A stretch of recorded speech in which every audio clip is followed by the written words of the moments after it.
السلام علیکم ورحمۃ اللہ وبرکاتہ۔ اعوذ باللہ من الشیطان الرجیم، بسم اللہ الرحمن الرحیم۔ الحمد للہ وکفی وسلام علی عبادہ الذین اصطفی الذین اذھب اللہ عنہم الرجس وطہرہم تطہیرا۔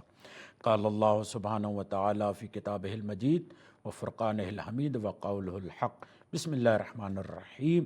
یا ایھا الذین آمنوا اتقوا اللہ وابتغوا الیہ الوسیلہ۔ سامعین گرامی قدر، ناظرین محترم، دوبارہ توسل کے موضوع پر آپ کی خدمت میں حاضر ہیں، اور توسل، استمداد، استعانت، شفاعت اور قبر کی زیارت کے متعلق جو شبہات ہیں وہ توسل کے مقدمات میں بیان کیے جا رہے ہیں۔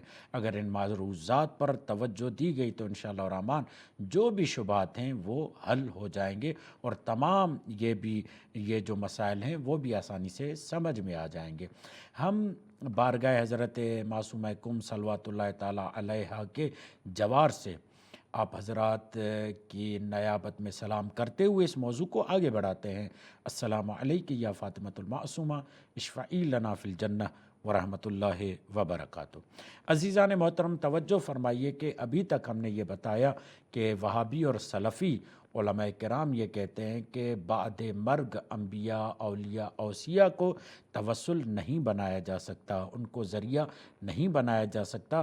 تو اس نظریے کے مقابلے میں علماء اہل سنت، جن کا وہابیت اور سلفیت سے تعلق نہیں ہے بلکہ وہ اور مکتب اہل سنت سے تعلق رکھتے ہیں، انہوں نے اس مسئلے میں توسل پر مختلف کتابیں لکھی اور وہابیوں کے اس عقیدے کی مخالفت کی۔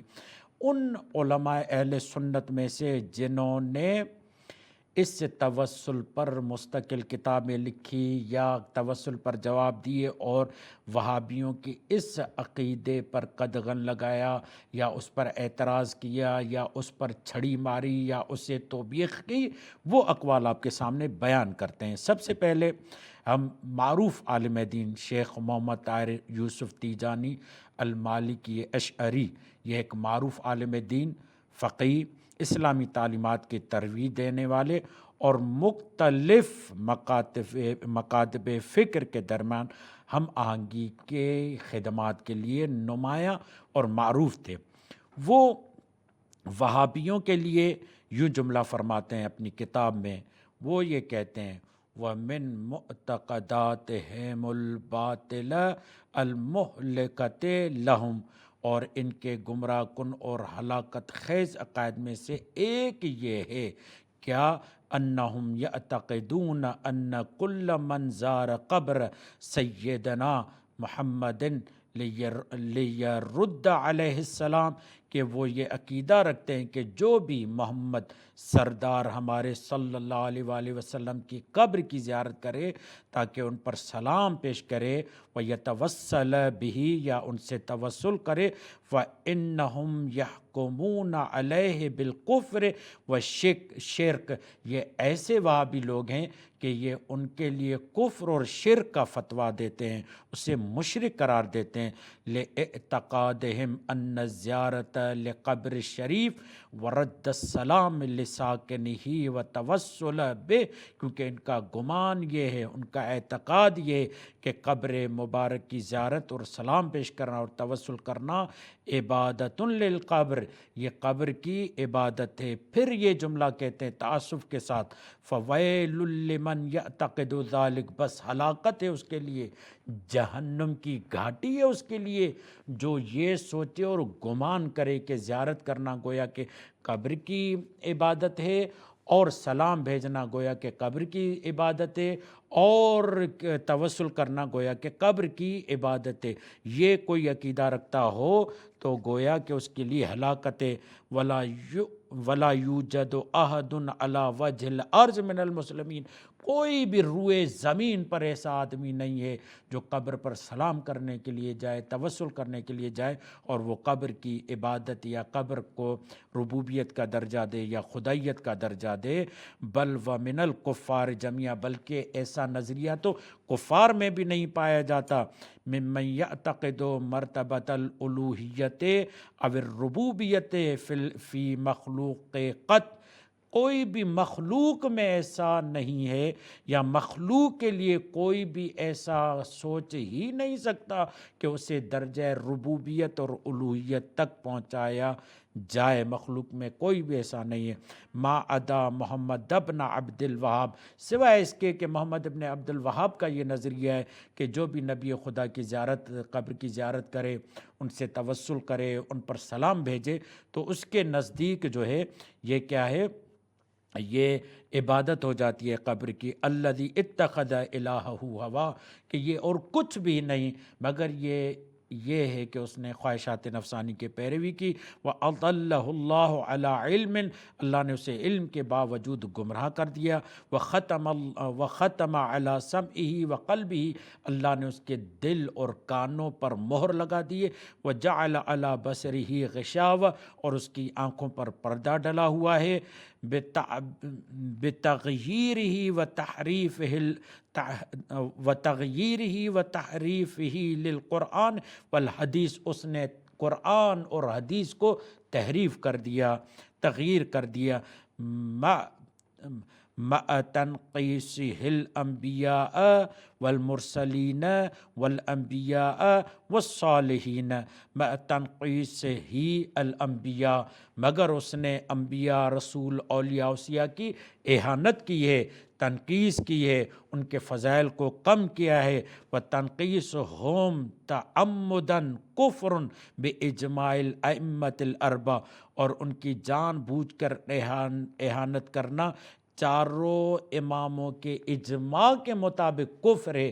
جتنے بھی چار امام ہیں، امام ابو حنیفہ ہیں، امام مالک ہیں، امام شافعی ہیں، یہ جتنے بھی چار امام ہیں، گویا کہ ان کے نزدیک انبیاء، اولیاء، اوصیاء کی اہانت کرنا یہ کفر واضح ہے۔ لَسِيَّمَا تَنْقِيسُ سیدنا محمد صلی اللہ علیہ وآلہ وسلم، خاص طور پر حاشا وکلا نبی خدا کی توہین، یہ تو بہت بڑا اہانت ہے، بہت بڑا جرم ہے۔ وَإِنَّ محمد ابن عبد الوہاب اصلہ من قبیلت تمیم، اور محمد ابن عبد الوہاب کی اصلیت ہی قبیلہ بنی تمیم سے، وہی اکبر قبیلت آذت الرسول، اور یہ وہ بڑا قبیلہ تھا جو رسول خدا کو اذیت دیتا تھا، اسے پریشان کرتا تھا۔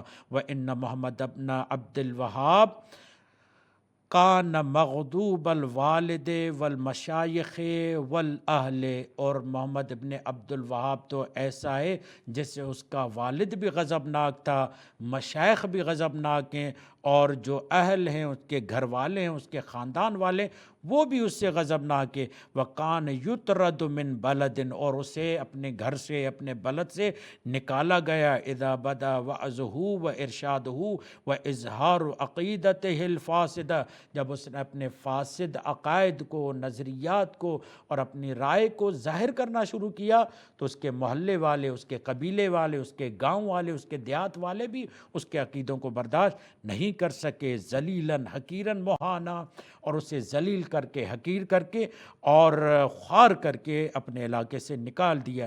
اِلَىٰ أَنْ وَصَلَ إِلَىٰ بَلَدٍ أَهْلُهَا بَادِيَةٌ وَالرُّعَاةٌ بَهَائِمٌ، یہاں تک کہ وہ ایک ایسے علاقے میں پہنچا جہاں کے لوگ بدوی تھے اور جانوروں کے چرواہے تھے۔ وَلَا يَفْقَهُونَ شَيْئًا فِي الدِّينِ، انہیں کوئی بھی سمجھ و بوجھ نہیں تھی۔ یہ کس کے بارے میں بتایا جا رہا ہے؟ محمد بن عبد الوہاب نجدی کے گویا کہ ایک بیان کیا جا رہا ہے کہ کس طریقے سے اس نے عقائد و نظریات کو اختیار کیا، کیسے منفور ہوا، لوگ اسے پسند نہیں کرتے تھے، حتیٰ کہ اپنے والدین، بھائی، اہل، رشتہ دار سب نے اس کو نکال دیا۔ فَأَثَّرَ فِيهِمْ بِهَٰذِهِ الْعَقِيدَةِ وَأَضَلَّهُمْ، یہ جو بدوی لوگ تھے، یہ جو بے شعور لوگ تھے، یہ جو چرواہے لوگ تھے، ان کے درمیان جا کر، جاہلوں کے درمیان جا کر جب اس نے تبلیغ کی تو اس کی تبلیغ کا ان پر اثر ہوا اور انہیں گمراہ کر دیا۔ وَتَعَاوَنُوا مَعَهُ، اور انہوں نے اس کے ساتھ تعاون کیا۔ وَبِهِمْ قَدْ تَمَكَّنَ مِن نَشْرِ دِينِهِ الْجَدِيدِ، تو انہوں نے اس کی مدد کی نئے دین کو پھیلانے اور اس کو مضبوط بنانے میں۔ وَكَفَّرَهُ عُلَمَاءُ مَكَّةَ، اور علماء مکہ نے اس کی تکفیر کی، اس کو کافر کرا دیا۔ وَمُنِعَ مِنَ الْحَجِّ، اور اسے حج کرنے سے منع کر دیا۔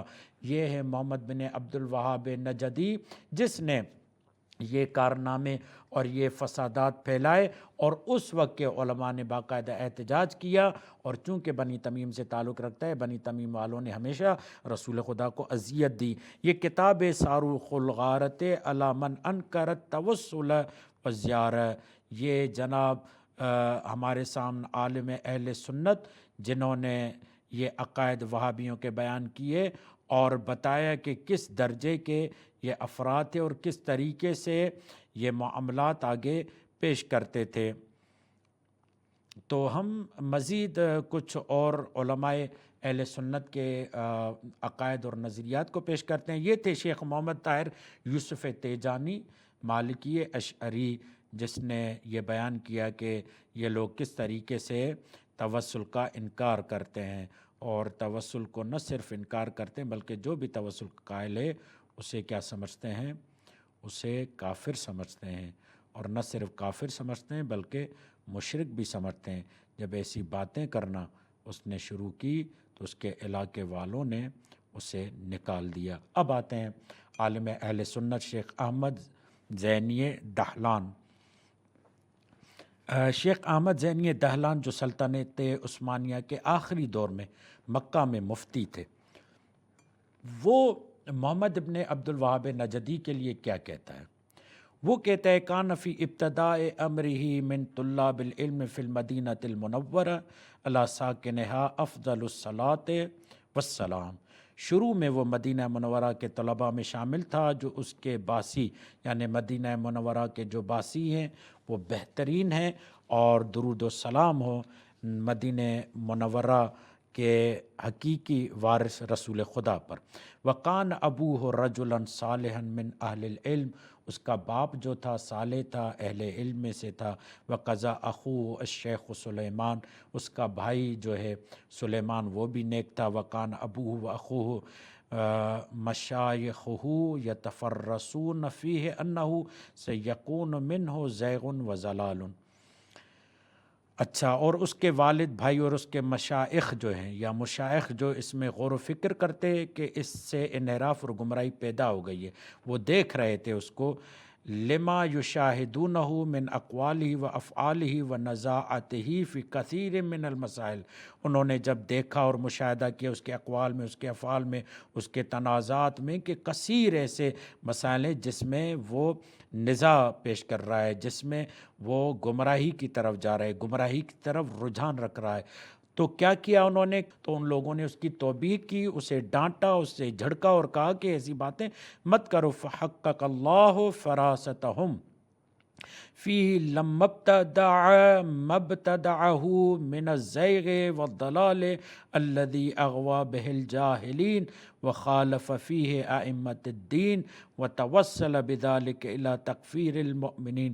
بس اللہ نے ان کی فراست کو درست ثابت کیا، جو وہ دیکھ رہے تھے وہ ایسا ہی نکلا جب انہوں نے اس کی گمراہی اور اس کی ضلالت کو پایا، جس سے وہ جاہلوں کو بہکا رہا تھا، دین کے اماموں کی مخالفت کر رہا تھا، تو اس کے ذریعے مومنین کو کافر قرار دینے تک پہنچا۔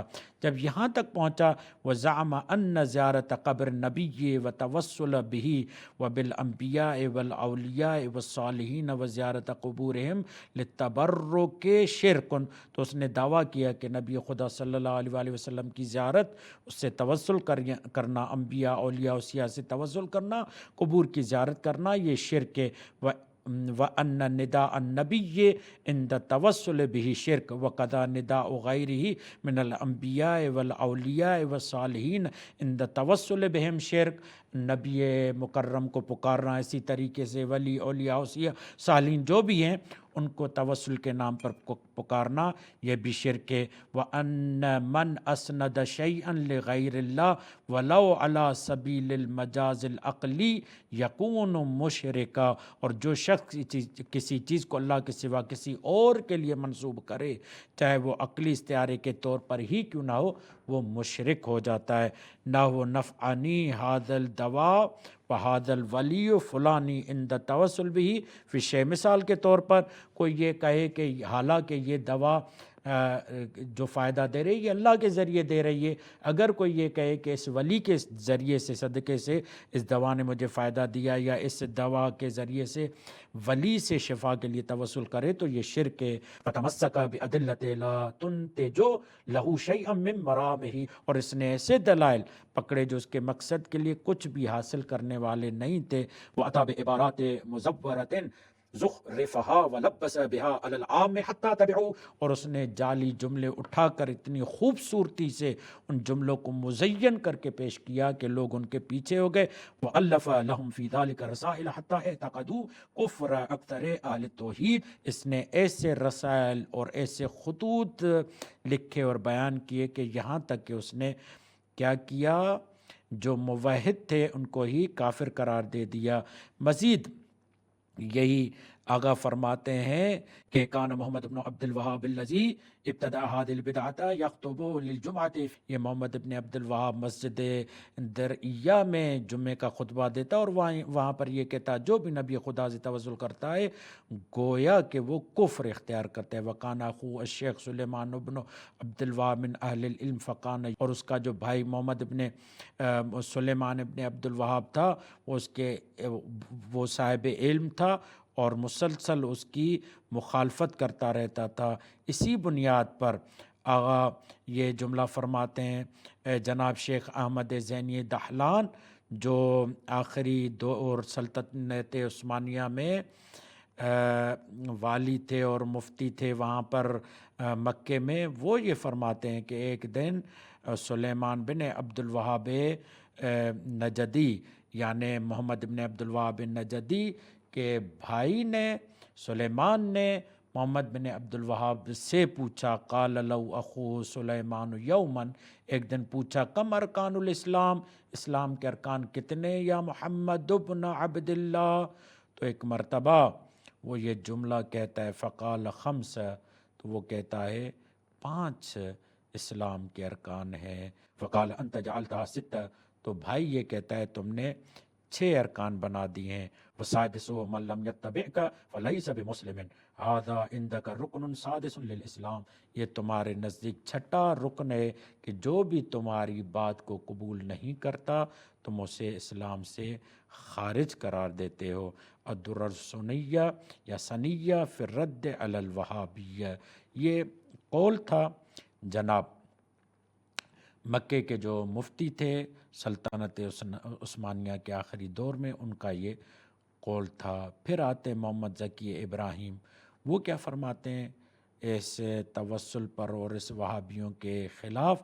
بہت ہی عمدہ، اور ہم نے ابتدائے کلام میں یہ جملہ بار بار بیان کیا ہے اور یہ جملہ ہمارے اس قول کی تصدیق اور تائید کرتا ہے۔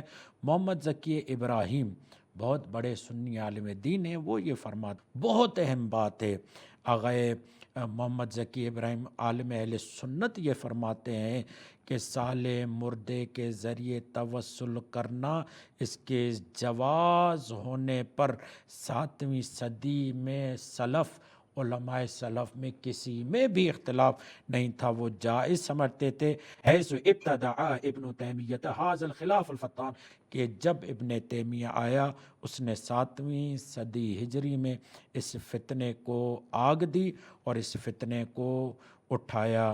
محمد ذکی ابراہیمی الافہام والافہام، اس میں یہ جملہ فرماتے ہیں، اور اس کے بعد آخری جو چوتھے عالم دین ہے، مزید بھی علماء کرام کے اقوال ہیں وہ بھی آپ کے سامنے بیان کریں گے، مگر یہاں پر آخری ضیاء الدین خلیل ابن اسحاق المالکی عالم دین وہ یہ فرماتے، وہ یہ توسل کے بارے میں فرماتے ہیں وَيَسْأَلُ اللَّهَ تَعَالَى بِجَاهِهِ فِي التَّوَسُّلِ بِهِ، پروردگار عالم سے ان کے مقام، ان کے رتبے، ان کی عظمت کے ذریعے سے قرب اور توسل حاصل کرنا، یہ جو ان کی ذات کے ذریعے خدا سے توسل مانگنا ہے، دعا کرنا ہے، یہ بڑے بڑے گناہوں، وہ جو بڑے بڑے گناہ ہیں چاہے وہ پہاڑ جتنے ہوں یا ایسے بڑے ہوں جن کے بوجھ سے انسان دب جائے، ان کا توسل ان تمام پہاڑ جتنے گناہوں اور بڑے بڑے بوجھوں کو نابود کر دیتا ہے۔ کیوں؟ لِأَنَّ بَرْكَتَ شَفَاعَتِهِ وَعِظَمَهَا عِنْدَ رَبِّهِ لَا يَتَعَاظَمُهَا ذَنْبٌ، کیونکہ اس کی شفاعت کی برکت اور عظمت رب کے نزدیک بہت بڑی ہے کہ اس کے سامنے کوئی گناہ آڑے آئے اور وہ گناہ ہمیں نابود کر دے، نہیں، بلکہ اس کی ذات اور عظمت اتنی بڑی ہے کہ بڑے سے بڑا گناہ بھی اس کی بارگاہ کے سامنے ہیچ ہو جاتے ہیں۔ وَمَنِ اعْتَقَدَ خلاف، جو بھی اس کے خلاف اعتقاد رکھتا ہے، ذَلِكَ فَهُوَ الْمَحْرُوم، تو وہ توسل اور شفاعت سے محروم ہو جاتا ہے۔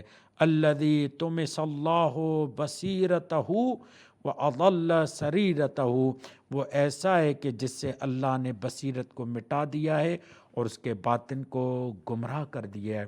الم یسمع قولہ تعالی، کیا تم نے خدا کا یہ قول نہیں سنا کہ پروردگار عالم نے قرآن مجید میں خود یہ جملہ فرمایا، وَلَوْ أَنَّهُمْ إِذ ظَّلَمُوا أَنفُسَهُمْ جَاءُوكَ فَاسْتَغْفَرُوا اللَّهَ وَاسْتَغْفَرَ لَهُمُ الرَّسُولُ لَوَجَدُوا اللَّهَ تَوَّابًا رَحِيمًا، سورہ نساء کی آیت نمبر 64۔